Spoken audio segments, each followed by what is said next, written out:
Assalamu alaikum, dear students. Welcome to our today lecture.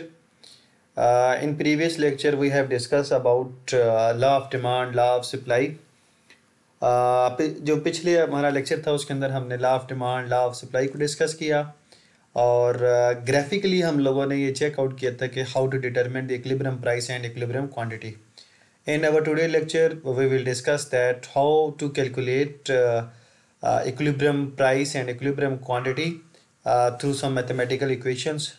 हम आज देखेंगे कि अगर हमें mathematical equations दी जाएं तो उससे हम equilibrium price और equilibrium quantity कैसे फाइंड आउट करेंगे. सो इसके लिए हमारे पास दो इक्वेशंस होंगी. एक इक्वेशन क्वांटिटी डिमांड की है और एक क्वांटिटी सप्लाई की है. अब सम टाइम ऐसा होगा कि आपको सिंपल क्यू यहाँ पे भी लिखा होगा, क्यू यहाँ पे लिखा होगा, आपको खुद फाइंड आउट करना होगा कि which one is demand equation and which one is supply equation.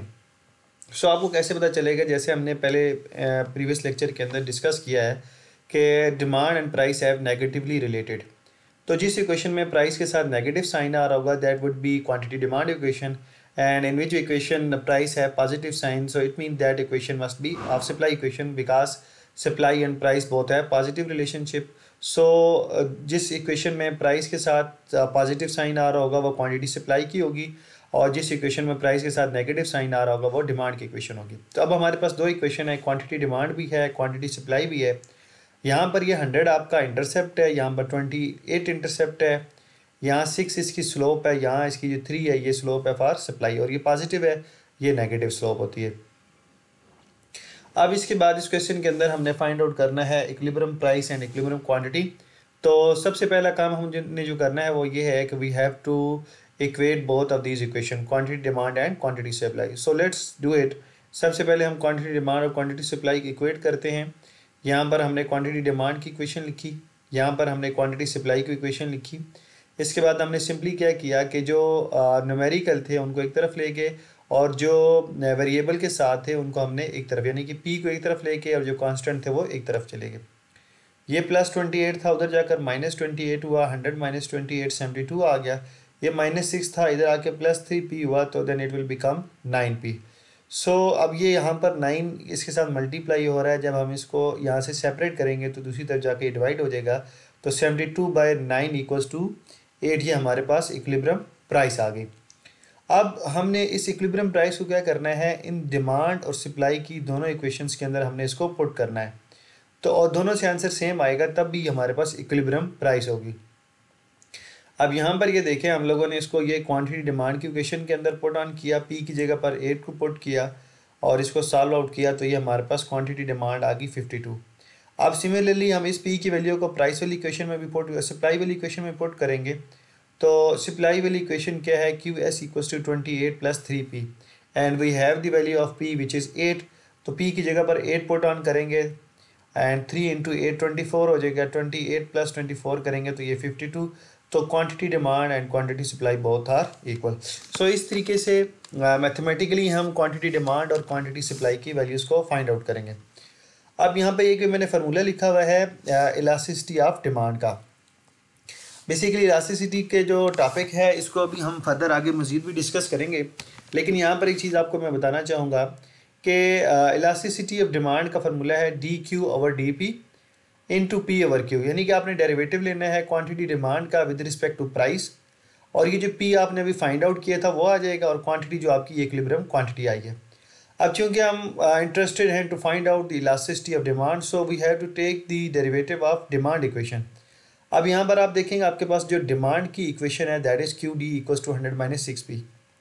According to derivative rule जो कांस्टेंट है उसका डेरिवेटिव 0 हो जाता है. क्यों कांस्टेंट का डेरिवेटिव 0 होता है कि because derivative Maaz the change. जो कांस्टेंट में कोई चेंज नहीं आ रहा होता इसलिए कांस्टेंट का डेरिवेटिव 0. हमने P का डेरिवेटिव लेना है तो यहाँ पर आपके पास जो P की वैल्यू आ जाएगी, डेरिवेटिव आ जाएगा, दैट डेरिवेटिव विल बी -6. तो इस फार्मूले के अकॉर्डिंग ये जो dQ/dP है, इस dQ/dP की जगह पर आपके पास आ जाएगा -6 and you have the value of P which we have solve in previous equation that is 8. तो यहाँ पर P की जगह पर हम लोग 8 को पुट ऑन करेंगे. Q आपके पास जो इक्विलिब्रियम क्वांटिटी है दैट इज़ 52 यहाँ पर क्यू की जगह पर हम लोग इक्विलिब्रियम जो क्वांटिटी फाइंड आउट की थी 52 उसको पुट ऑन करेंगे। तो D Q over D P की जगह पर जो हमने डिमांड वाली इक्वेशन का डेरिवेटिव लिया था और वो हमारे पास आया था -6, तो इसकी जगह पर हम -6 को पुट ऑन करेंगे। पी की जगह पर हमारे पास प्राइस ऑलरेडी थी, दैट इज़ 8, क्यू हमारे पास इक्विलिब्रियम क्वांटिटी है, दैट इज़ 52। तो यहाँ से आपके पास इस तरीके से इलास्टिसिटी ऑफ डिमांड का वैल्यू आ जाएगी। अच्छा, इसके बाद नेक्स्ट स्लाइड के ऊपर ये कुछ न्यूमेरिकल क्वेश्चंस हैं, ये आप लोगों के सेल्फ असेसमेंट के लिए हैं, आप लोग खुद इनको ट्राई कीजिएगा और इसकी इलास्टिसिटी भी फाइंड आउट कीजिएगा। अच्छा, इसके बाद नेक्स्ट हमारा जो टॉपिक है that is elasticity of demand. Basically what is elasticity? Elasticity क्या है कि रिस्पॉन्सिवनेस है। अब किस चीज़ की रिस्पॉन्सिवनेस है कि व्हेन एवर जब प्राइस में चेंज आता है तो प्राइस में चेंज आने की वजह से बीइंग अ कंज्यूमर हम एक रिस्पांस शो करते हैं, हम चीज़ों की डिमांड को कम करते हैं या बढ़ा देते हैं। अब ये जो हमारा रिस्पांस है प्राइस को देख के डिमांड को इंक्रीज़ या डिक्रीज़ करना, दैट इज़ कॉल्ड रिस्पॉन्सिवनेस। लेकिन इसमें आप ये बात देखें कि हर इंडिविजुअल का जो रिस्पांस होता है that is very from person to person. हो सकता है कुछ लोग प्राइस के इंक्रीज़ की वजह से डिमांड में इतना डिक्रीज़ ना करें, कुछ ज़्यादा कर दें, कुछ बहुत ज़्यादा कर दें। तो इसलिए हर बंदे का एक अलग रिस्पांस है in order to by seeing the change in price. तो हम उस रिस्पांस को जब मेजर करते हैं कि प्राइस में चेंज आने की वजह से डिमांड में कितना चेंज आया है, तो that is called elasticity of demand. कि it shows the degree of responsiveness कि किस हद तक आपने रिस्पॉन्स किया है अपनी डिमांड को due to change in price, that is called elasticity of demand. इसके डिफरेंट किस्म के मेथड हैं to measure elasticity of demand, हम डिस्कस करेंगे वन बाय वन सबको। जो सिंपलेस्ट फार्मूला है दैट इज़, एक अभी हमने डिस्कस किया D Q over D P into P over Q, जो कि डेरिवेटिव के थ्रू मैथमेटिकल इक्वेशन से हम उसको फाइंड आउट करते हैं। एक वो फार्मूला है, एक ये है कि percentage change in quantity demand divided by percentage change in price. अब how to find percentage in quantity demand, ये हम कैसे फाइंड आउट करेंगे? इसका इस नोमिनेटर को फाइंड आउट करने का ये फार्मूला है Q2 minus Q1 divided by Q2 plus Q1 over 2 into 100। तो यहाँ पर आपके पास ये नोमिनेटर की वैल्यू आ जाएगी, divided by percentage in price P2 minus P1 divided by P2 plus P1 divided by 2 into 100। तो आपके पास डिनोमिनेटर की वैल्यू आ जाएगी जो कि आप लोग यहाँ पर पुट ऑन करेंगे। अब Q2 क्या है और Q1 क्या है? Basically Q2 is the current quantity. In this example you can see that 33 is the current quantity and Q1 is the previous quantity. And what is P2 and P1? Similarly P2 is the current price level and P1 is the previous price level.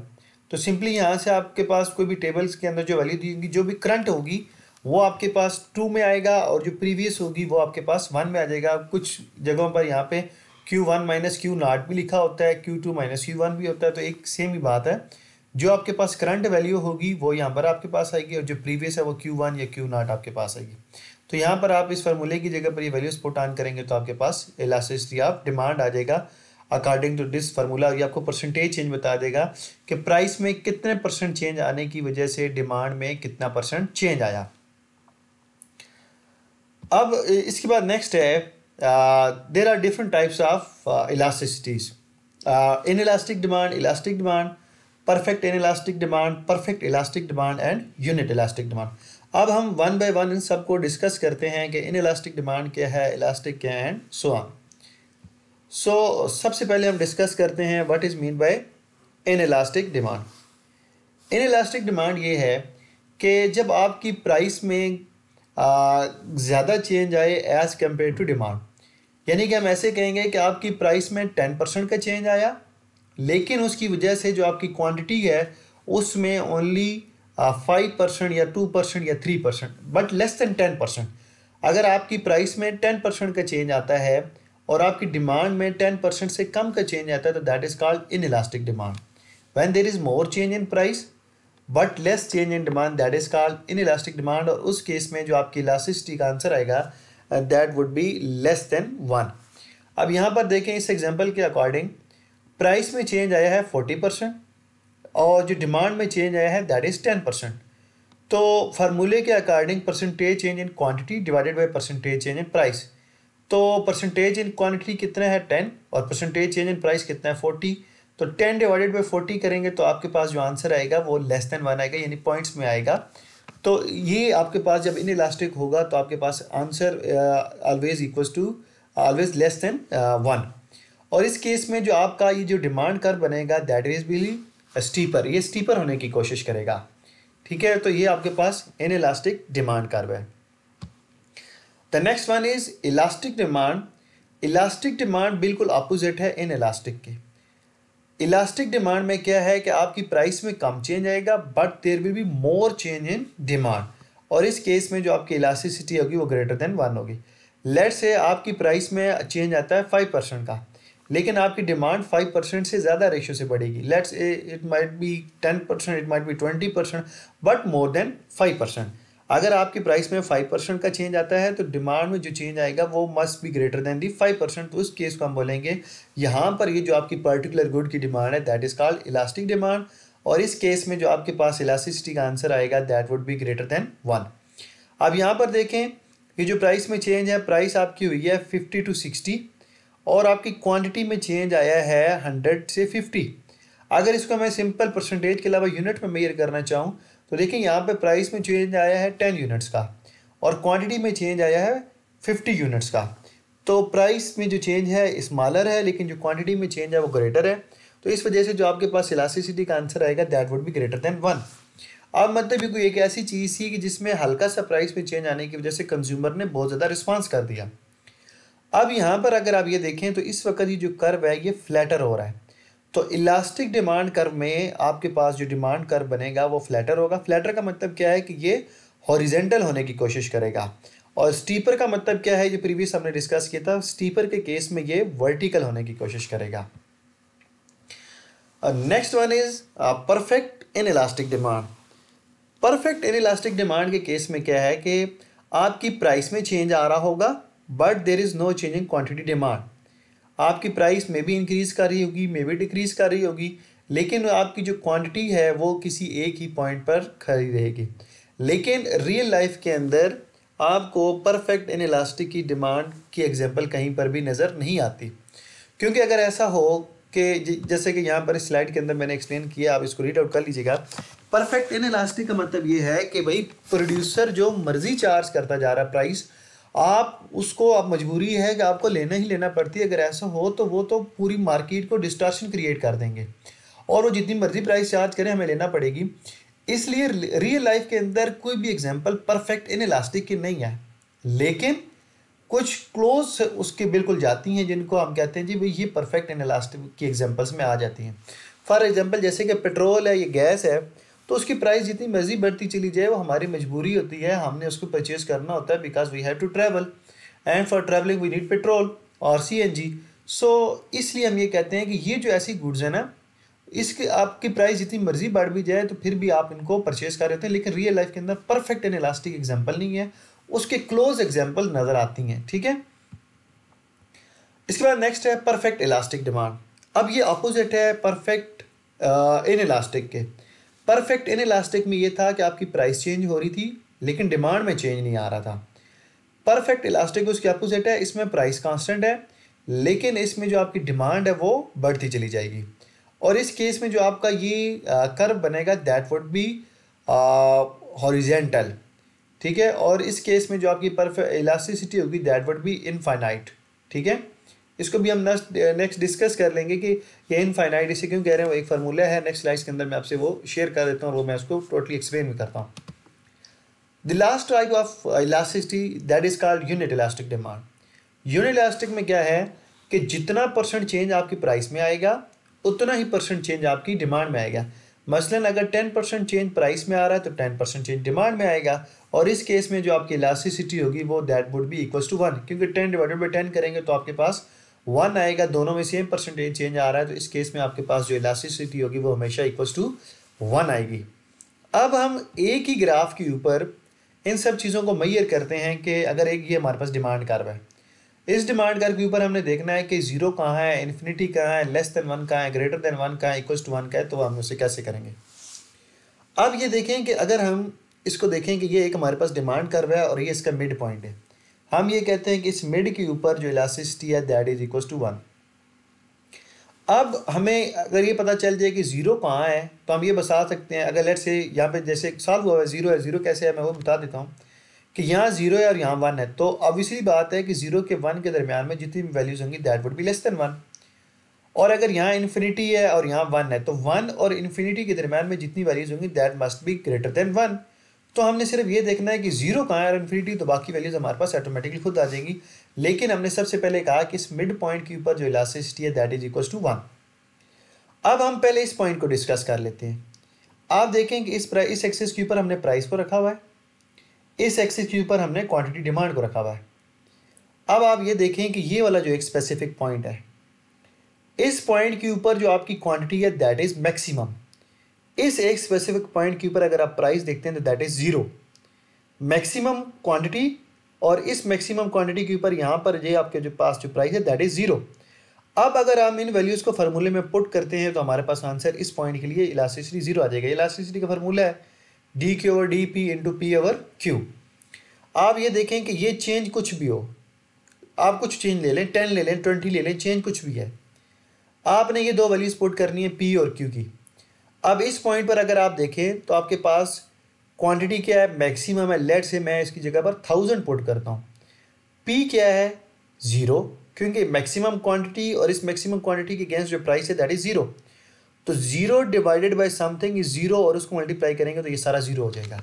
तो इसका मतलब ये है कि इस point के ऊपर ये जो आपके पास इलास्टिसिटी है दैट इज ज़ीरो, और यहाँ पे 1 था, तो 1 एंड 0 के बिटवीन में जितनी भी वैल्यूज होंगी that would be less than 1। ठीक है, अब हम इस पॉइंट को डिस्कस करते हैं। अब आप इस पॉइंट पे देखें, जो आपके पास इलास्टिसिटी प्राइस है, प्राइस इज मैक्सिमम, क्योंकि यहाँ पे इसको टच कर रहा है तो हम कहते हैं यहाँ पे जो प्राइस है दैट इज मैक्सिमम प्राइस। अब हमें वैल्यू नहीं पता, हम खुद भी कुछ अज्यूम करेंगे। इस पॉइंट के ऊपर जो प्राइस है मैक्सिमम है, इस प्राइस के अगेंस्ट जो क्वांटिटी है दैट इज ज़ीरो, इस प्राइस के अगेंस्ट आपके पास क्वांटिटी ये है दैट इज ज़ीरो। तो अब हम फिर दोबारा वैल्यूज़ को पुट करते हैं। ये चेंज कुछ भी हो, आप कुछ मर्जी से अपनी मर्जी से 10, 20, 30, 40 whatever you want to take it. Price और क्वांटिटी की वैल्यू क्या है, इस पॉइंट के ऊपर प्राइस मैक्सिमम है। लेट से मैं यहाँ पर पुट करता हूँ 100,000, 1,00,000 पुट करते हैं, आप कुछ मर्जी पुट करें, लेकिन इसी पॉइंट के अगेंस्ट क्वांटिटी कितनी है दैट इज ज़ीरो। तो किसी भी चीज़ को जब आप ज़ीरो से डिवाइड करेंगे तो वह इनफाइनाइट आती है। तो यहाँ पर इसलिए इस पॉइंट के ऊपर जो इलास्टिसिटी है दैट इज इनफाइनाइट, और इन दोनों पॉइंट्स के दरमियान में जरी बात है यहाँ 1 है और यहाँ इनफाइनाइट है, तो इन बिटवीन 1 एंड इनफाइनाइट जितनी भी वैल्यूज होंगी that must be greater than 1। ठीक है, अच्छा अब नेक्स्ट है कि इलास्टिसिटी एंड स्लोप क्या है। Basically most of the people think that elasticity and slope both are the same, but it is not true. Elasticity and slope both are different things.